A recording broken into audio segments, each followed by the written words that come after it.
Pwedeng ipanglaban internationally. Yan ang comment ng mga nakanood sa sinihan sa MMFF entry na Manila's Finest. Narito po ang report.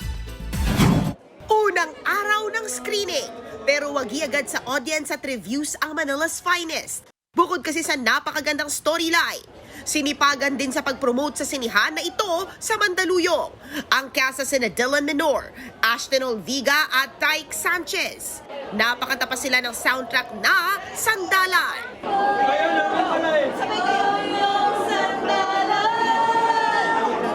Namigay rin ng signed merch.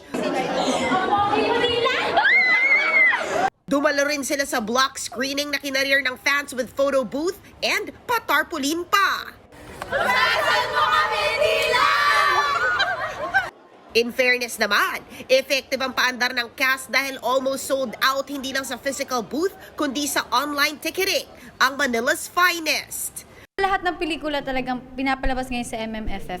For sure, may matututunan kayo doon. Marami din kailangan makanood ng Manila's Finest kasi ito rin yung parang feeling ko kailangan ng mga Pilipino. And I think it's a very good awakening para sa ating mga Pilipino. I'm very grateful to be part of Manila's Finest, kaming lahat, and to share the lessons, the stories that people would understand. Approved din sa mga nanood ang Manila's Finest na tungkol sa grupo ng mga pulis noong dekada 60.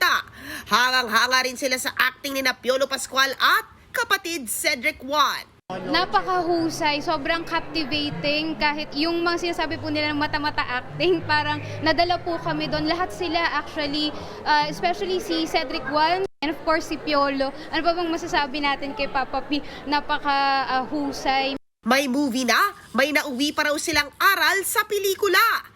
We should stand for the truth, for justice, and for righteousness. I think it's one of the most important things na ipalabas, makita ng mga kabataan yung panahon.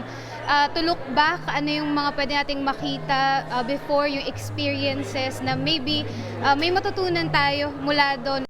Sa internet, sunod-sunod ang post ng moviegoers na pang-international daw ang atake ng Manila's Finest.